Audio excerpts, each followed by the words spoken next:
Now let's talk about simple operations on numerical vectors. And so let's create numerical vector x,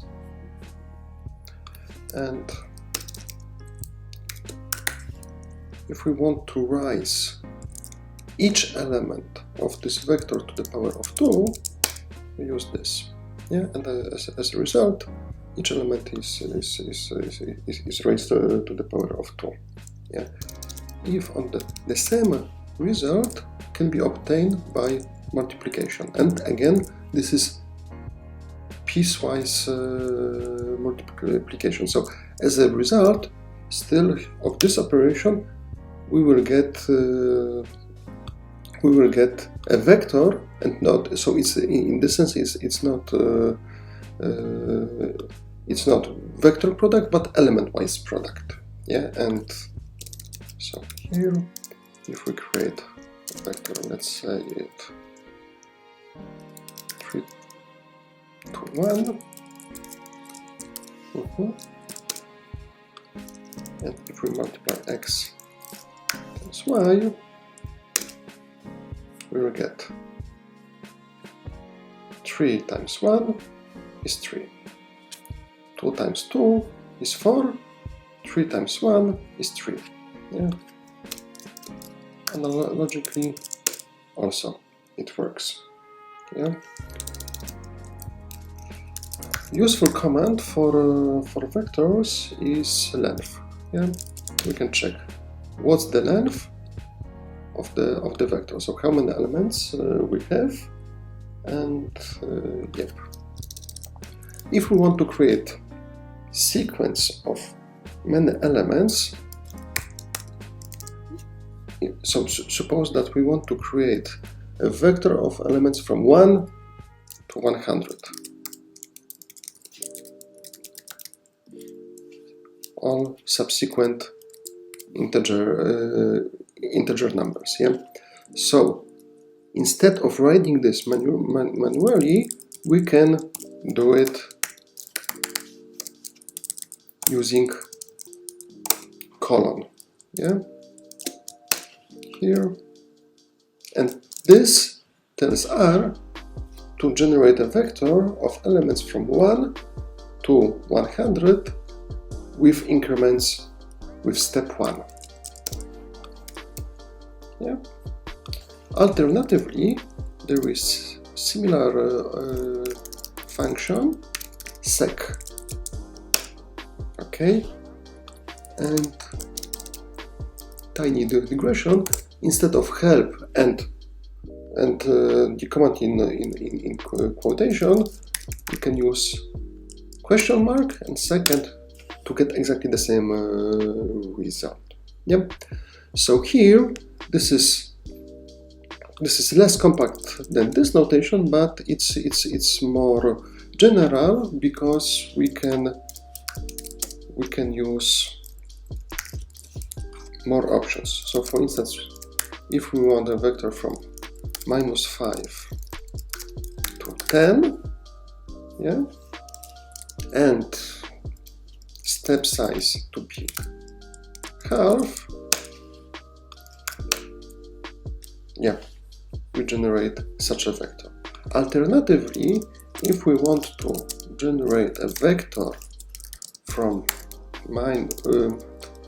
-12 to 1000, and we want this vector to be of the length of exactly, I don't know, 123,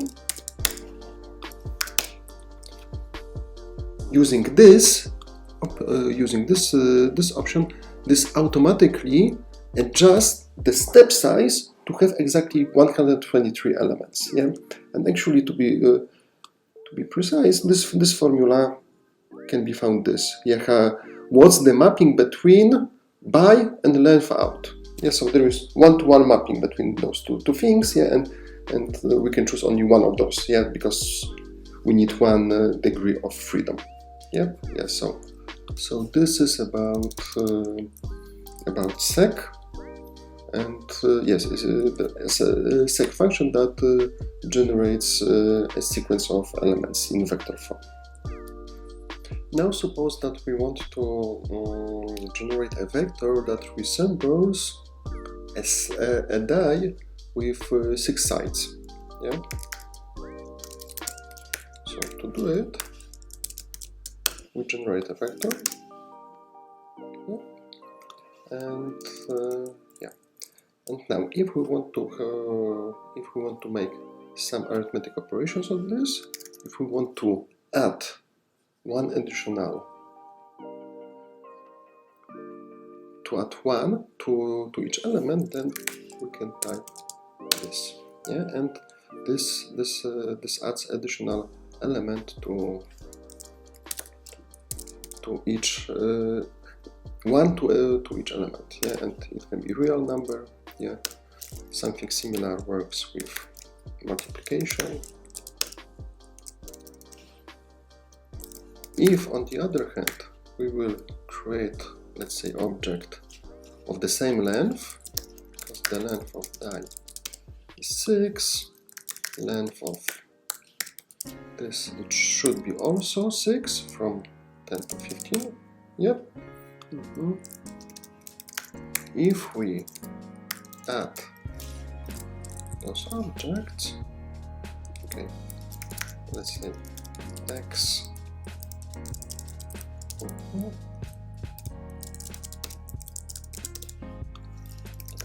die plus x, yeah, die x. So each element of this addition, element wisely are added.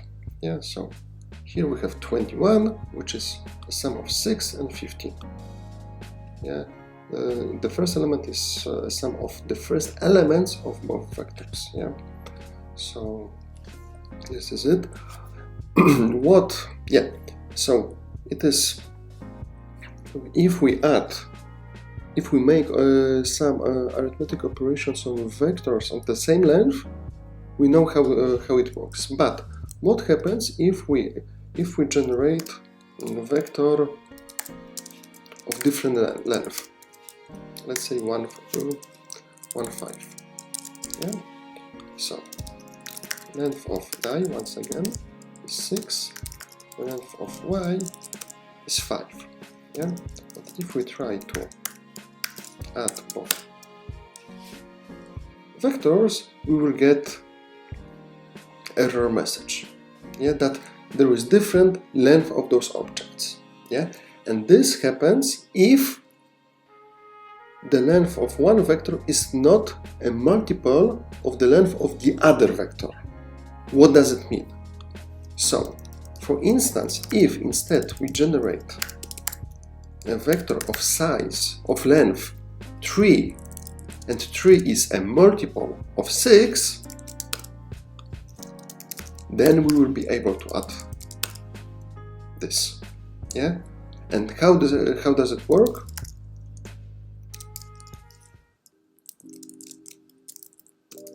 Works this way, that the first element of this sum is sum of the first element of this and the first element of both vectors. The same for the second and the third.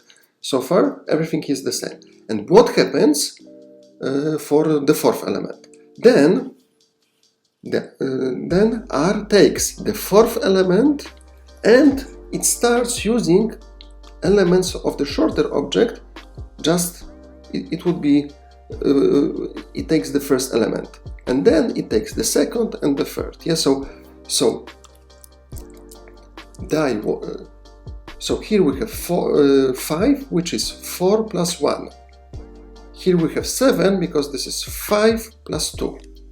So overall, die plus y is equivalent to this. We generate this vector. Yeah, and by the way, concatenate, yeah. We inside of this function we are able not only to give scalars, single elements, but also vectors, and then we put those. We are able to put few vectors together and generate new vector. Yeah. So here, what I'm doing, and we will get exactly the same outcome. Yeah. Okay. So so this how the way how R deals with vectors of different lengths from time to time is risky, because by our programming error we can generate some weird results. Yeah, so always we have to be cautious about differences of lengths of vectors that we use. Okay, and last but not least, if we want to conduct vector multiplication, there are two commands. Yeah, that's the first command, die, and those percentage, asterisk, and percentage. This is for inner vector multiplication, which formula can be found here. Yeah, and as a result we get only one element. Yeah, so this is inner vector multiplication, and alternatively, if we replace asterisk with O, we will get outer vector multiplication, which as a result we will get a matrix net. Yeah, and formula for this is right here. Yeah, so this is it. Also, what I should say is that by default generated vectors are column vectors. Yeah, and if we want to transpose, use command T. As a result, if we write T and our vector, this will convert our column vector to row vector. And like with transposition, if we do it twice, we will get the same object as initially. Yeah, so it's also worth knowing. Yeah. There are many commands that we can use on our vectors or in general on our numerical objects. Yeah, so numerical objects. There are also, I should mention that there are some constants in R. Yeah, and if for instance we want to get some pi, a number, yeah, not cake, then it's enough to write pi. Yeah, and here also you can see that this is what I mentioned at the very beginning, is that here we don't have, we have finite precision. Yeah, so we don't have all numbers. Yeah, because it would take a lot of memory, and instead of this we have trimmed version of this number. Yeah, and we can apply some operations on those numbers, just like here. Yeah, but also there are some other functions. Yeah, and if we want to round pi, yeah, it's this. Yeah, and if we write description, and here there are options that we can choose how many digits we want. Yeah, to round pi digits equal to 2. Yeah, and equal to 4. You see, here it rounds like consistently with mathematics. Yeah, that it is 6, because of because of the fact that the fifth element is greater or equal to 5. Yep. So this is it. Yep. What is noteworthy is that some functions work with both scalars and vectors. Yeah, and round is one of the such functions. Yeah, because here, as you see, we use only one number. Yeah, but this function also works with. Let's create a vector.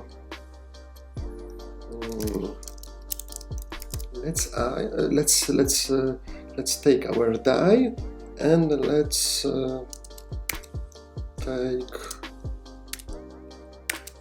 cont'd. Yeah. So here you see that I created vector of die plus 10% of die, and now what I want to show to you is that if we use the same function but on the vector, it will run on each element separately, and as the output, what we will get is a new vector, yeah, and not scalar like before. And also what is important is that for the first 4 elements, yeah, it is rounded.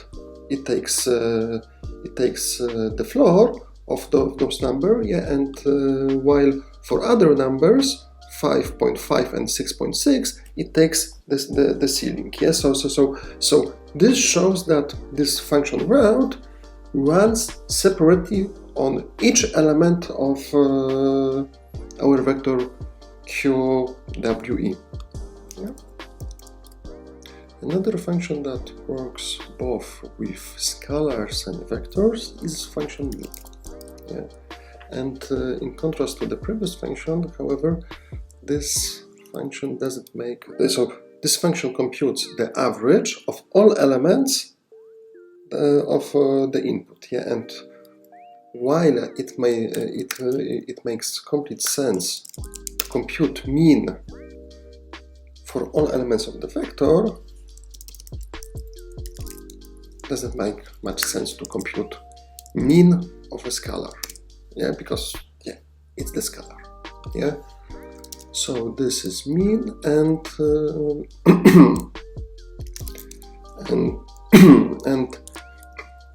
and also what I should mention, that we can take the output of one function as an input of another function. What I mean, what do I mean by this? Is so if we want to, for instance, if we want to compute the rounded value of the mean of vector QWE, there are 2 ways: bad one and good one. So let's start with bad one. We compute this. This is the number. Yeah, so that was our vector. This is the mean of all elements, and then we take this. Yeah, so we take this output as an input of this function.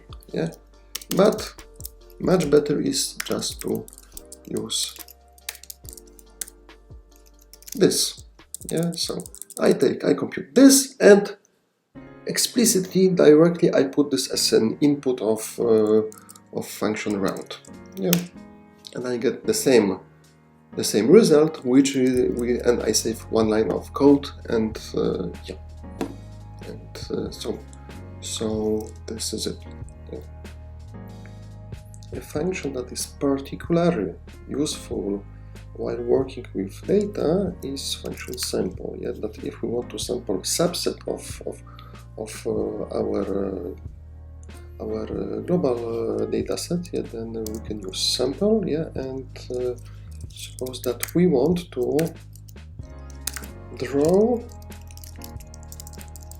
4 elements from vector of sequential vector from 1 to 5, only 4 elements, and we want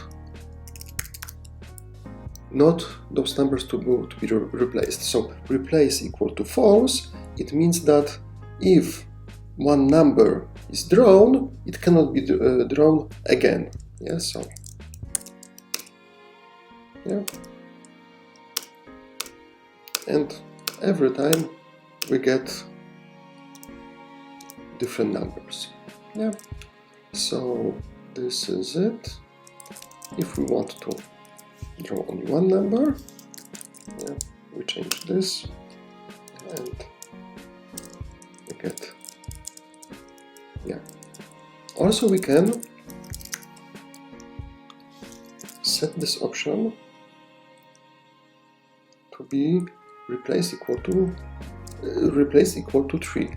Then what? Yeah, here. Then there is some probability that one number will be drawn more than once, and here we have this. Yeah. What we have to remember about is that if replace is equal to false, we cannot draw more numbers than we have, because at some point, yeah, we don't have the 6th number that we would like to draw, and which is different than those numbers that have been already drawn, yeah, because all were already sampled. Yeah. So, but on the other hand, yeah. But if we make replacing possible, then number this is size. Yeah, I skip this the name of this argument, size, and then we can sample more elements that we have in our vector. Yeah, here it works. Yeah, so I skip this size because of the fact that if I remember the order of names of inputs, I can skip it. Yeah, so in particular, it should work just fine.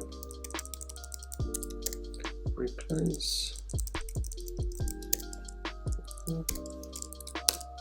Yep. Yeah.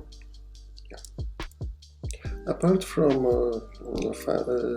standard mathematical functions that we can use in R, R is very well known for dealing with plots very smoothly. Yeah, and while nowadays ggplot2 is one of libraries which is particularly popular in the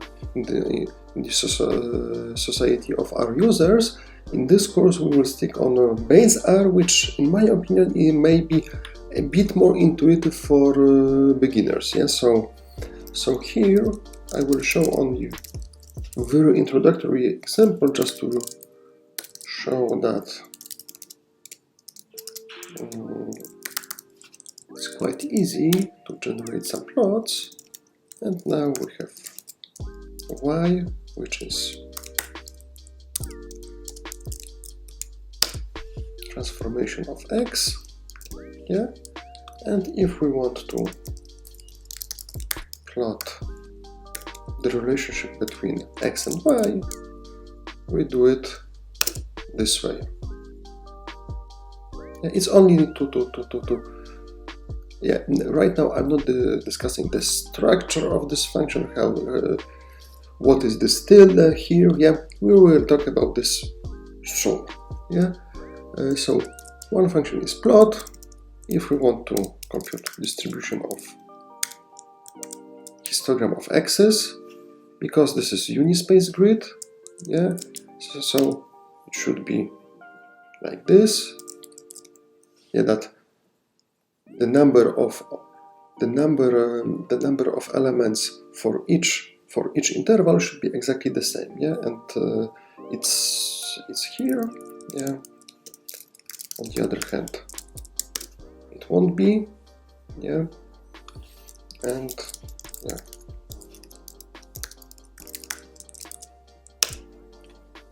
Yeah, so this is only to give you a flavor, yeah, of plotting functions in R.